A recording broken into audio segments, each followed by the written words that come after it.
This is part 12 of our Link Between Worlds Let's Play. And this part, as you can see, we're going through a Tower Hera. Thankfully, I'm glad to get to another dungeon, to be honest. honest. I know, it has been quite a bit, though. We're going to run into that a lot early on while we're like collecting a lot of the May-Mays and the pieces of art. We're going to get that. I was a big fan of this dungeon. I liked it more in this than I did in Link to the Past. I always like it's the same dungeon in the same area that we had Link to the Past, but just... Well, yeah. I mean, like, we had the same... I mean, it was really the same concept. It was a tower, is what it was. A lot of floors. But the way they have you, like, going up and down the tower by using the moles... and like springboarding to the higher levels, and you brought this up. You're like, it actually made the hammer seem so useful. Yeah, I mean, like it's a very useless item, really. In general, I mean, so like I think they used the hammer the best way they could in this game by using this dungeon and how it was used, like you said, springboarding up. I mean, just what else could you use it for, really? And I really liked how just in that very ground level, like the light coming in from the window, the bars of the window. It's again those little touches that the 3DS is capable of. These didn't get in other prior handheld Zelda games. Now we're going through this dungeon second because the main reason is because in Link to the Past, this dungeon was third. So like we just kind of want to switch it up a little bit from Link to the Past. Now when we get to low rule, we do dungeons in a certain order because it's just certain strategies. For reasons. Yeah, we actually do it for certain reasons. But this one was just a switch up. We just wanted to change it up from Link to the Past, and so we decided to do this one right here. Now, right here, I mean, this outside area, it's just gorgeous. Well, it gives you a feeling that you're really climbing this tower. I mean, you look down, and it looks like you are so high up. You see the lower levels down below where you entered the tower. I think it's where you entered the tower. Yeah, it is. It's this little bridge right there. And we mentioned this with the mine, but this is where that 3D really shines in an area like this. And I just like the sky, how it's kind of going along with the whole Death Mountain color to it. You know, you think maybe it's going to be like a green area or blue or whatever, but no, they kept the same color complexity of Death Mountain. And I wasn't sure at first how I felt about that because I was like,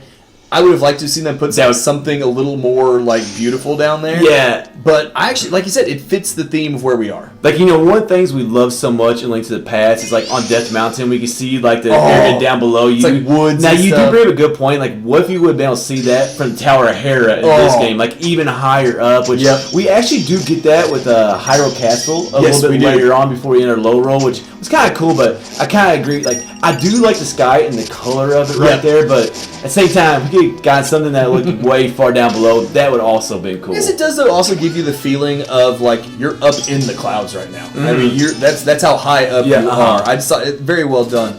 They also continue with the theme of, like, things they did keep the same from Link to the Past. In the Tower of Hera for Link to the Past was all these, the red and blue switch blocks. I'm glad, switches, I'm glad they kept that for this. I think it was a little simpler in this game than it was in Link to the Past. But it was. Well, the puzzles were different though. Like in Link to the Past, you really didn't step on, like actually stand on the blocks that much, or the walls. They're actually more of walls in this game.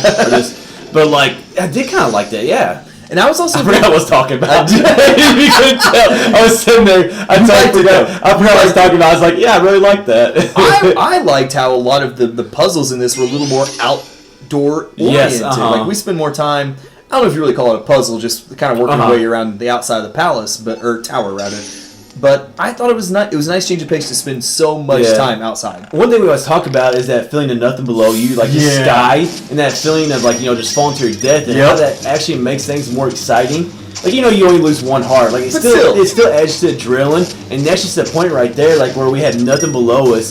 And we're just merged into a block, and that's just I love that feeling, just how that played out. And you hope your magic meter or stamina bar doesn't run out. Yes, that stamina bar can get very nerve-wracking. Later on, we double it, don't we? Yeah, but it's very late. That's way late in the game. That's way late. Yeah, right now there's still a few nerve-wracking moments. That's like the one thing you really don't need in this game. Like you really as long as you time things well, you really don't have a problem with stamina. No, this extended stamina bar I do think helps us get like a few optional things later on, whether it's a May or a heart piece or something. But we mentioned earlier how the hammer was used for the springboarding with the moles. I like how you also use it to break the floor. Well, that is cool. One thing you mentioned actually before we started doing this commentary is like how the levels change. It's like simultaneously, I guess you could say. Like, you're just going from level and then like this other one appears, and it's just a really good graphic, a really good visual that they used right there. It's a great transition to just show you, hey, you're on a whole new level of the map now.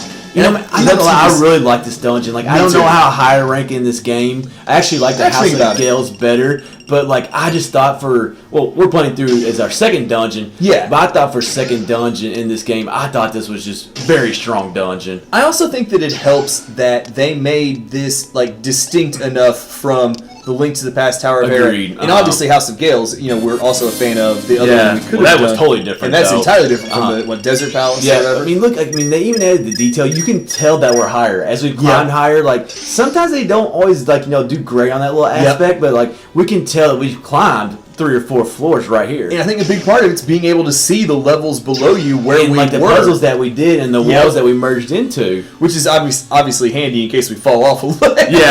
We're gonna try to. Are you gonna try to merge into that wall as you're falling? That'd be sweet though. Would that not be sweet? Amazing? That'd be a Zelda top 10. No, that'd be number 1. That's Link Ninja skills, right? Yeah. Well, you would never fall if you were a ninja. Okay, good point. That is a very valid argument. And you also would need to merge into walls because nobody could ever see you. You're a ninja. No one can see you. So I don't know if ninja logic applies there, but good point. Good point.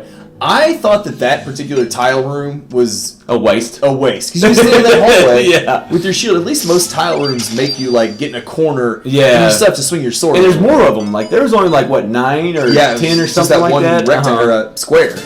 Now I did not know this like purple rupee chest was down here first time playing this game. Like you can kind of see there's fairies down there. I was like, oh, well, I don't need fairies. And I remember that treasure chest is actually one. I was like, where in the heck is this treasure chest at? Yeah. I hate this floor.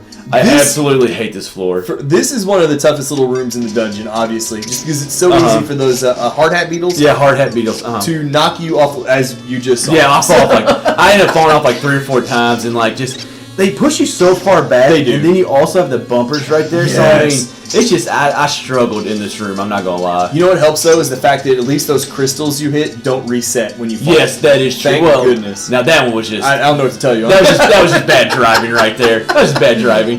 You're playing bumper cars. There. Sometimes you get a little too cocky. You try to take the corner a little bit too fast, and then that's what happens. And that's right what happens. There. Yeah. Next thing you know, you're off the road. I think I ended up falling off again. Like I said, I struggled. But it was a tougher room though, and those hard hat beetles. Thank you. I just said the name. I forgot. Now, one smart thing to do is like him with your hook shot or the hammer, and you kind of daze them for a little while. That does help out a little bit as you're kind of running around that area. Yep.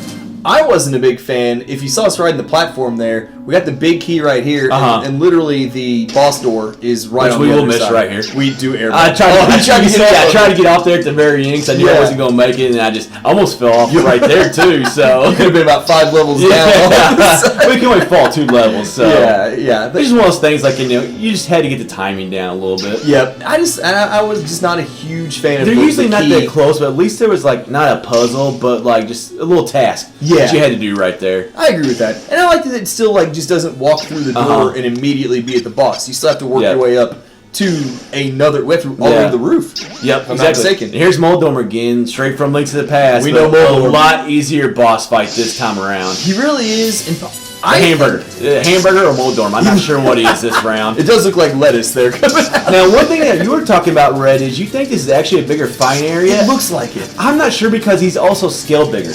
Like, he looks a lot bigger than he did in Link to the Past. He probably is, I would be curious, like, somebody needs to do, like, a scientific scale. Yep. To see if there's more room or not, but he definitely, like we said, was a lot easier. And I'm not sure if that's a factor of just, like, he moves a little slower, or it takes less hits for one, first of all. It was cool seeing like a recurring boss from Link to the Past. It was. I actually wish they would use like the moles in this boss. Yeah. Like kind of springboards up, or maybe even like use the hammer and like maybe he hits the ground and it flips Moldorm over, and then you hit him, something like that. Especially since the hammer and the moles were such an important part of this dungeon. To not even use them in the boss fight, I thought it was a little different. It can make it so strong. Like I don't know exactly what they could have done. But I just feel like there was. They could have done something almost like the House of Gales boss, where you had to get to the top of it. Yes, there's so much potential there, and they just didn't use it. They just wanted to use Moldorm. Either way, this wraps up part 12 of A Link Between Worlds.